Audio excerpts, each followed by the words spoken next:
Today we are live from London at the honoured preview event, which is definitely the worst place to record any kind of unboxing.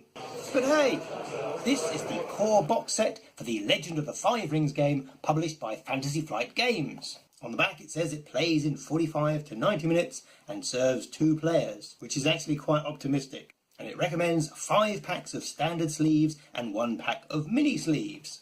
In the main box, the first and most important thing you'll find is the advertising. Notice how it's dated 2016.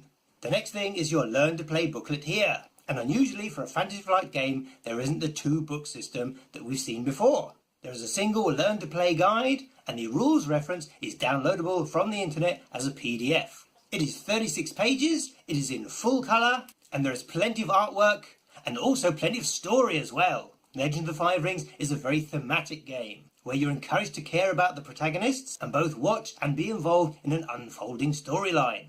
Now you have your token sheet here. You've got a small strip for the rings and a larger one for your fate, for your honour, and for your self-assembly honour dials. Plus there's a first player marker and a proof of purchased, which we've never discovered what that's for.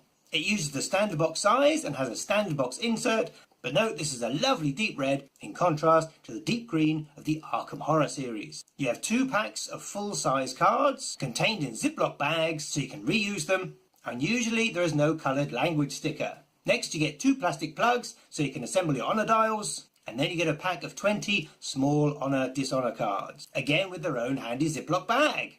Let's pull up the insert just to make sure. Nope, no hidden surprises today sadly. Each player in the game uses 2 decks. So let's start with a closer look at the Dynasty cards, which have this lovely pale off-white back here. You have 7 different clans, and each clan will have a minimum of 13 Dynasty cards, although some have 14 and the Crab has 15. There are also some neutral cards to bulk out your deck. There are 2 copies of the Keeper and Seeker, 2 copies of Favourable Ground and Imperial Storehouse, and there are 3 copies of 4 other generic cards. There are 10 generic province cards, and every clan has an additional one which is distinct to them. These are your conflict cards with a distinctive red lacquer background.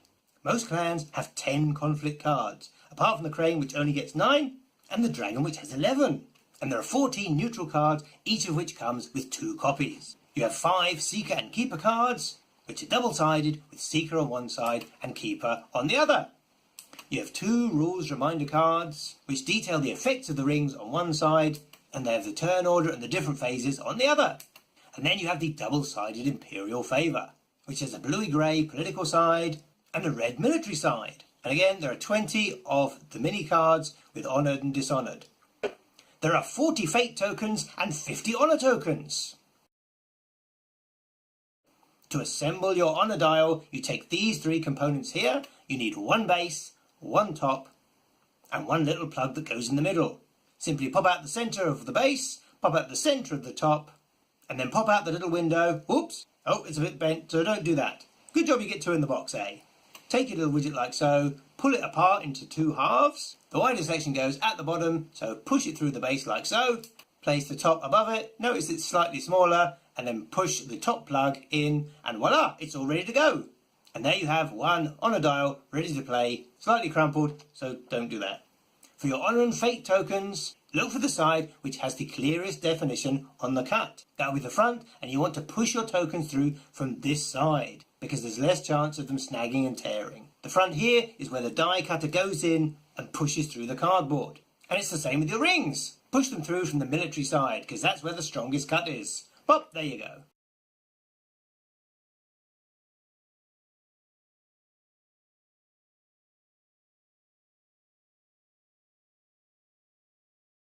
These are your honour and fate tokens, which are roughly but not quite the same size. The fate tokens are the rounded ones, and the honour tokens are the hexagonal ones, so you can tell them apart by touch.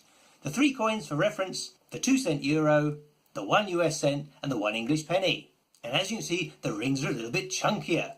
For reference, there's a UK £1 coin and an American quarter.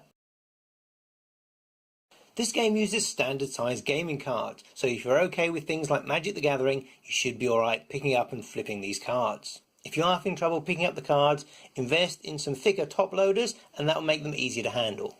You are going to spend a lot of time picking up and putting down tokens. The rings are nice and large and easy to handle, but the tokens can be quite small. Both are made from 2mm thick cardboard. The first player marker is also made from 2mm cardboard. The great thing about the Fate and the Honour tokens is that they are different shapes, so you can tell them apart by touch. The Honour dial is big and chunky, so it's easy to pick up. The numbers are reasonably large, and there's a good contrast between the red and the white. They might feel a little stiff at first, but you should be able to turn them even if you need to use both hands. There is a lot of text in the game, and it is quite small. In particular, you might struggle with the text along the bottom of the card, which is the card number, the set symbol, and maybe the influence pips, the little bamboo icons here. The numbers on the cards are reasonably large, but they always appear in the same places. So you can get used to Fate, Military, and Honour, even if you can't pick up on the colours that well. Each clan has a different colour, and they are quite distinct. The only ones you might have a bit of trouble with are the Scorpion clan and the Phoenix clan, which uses red and orange.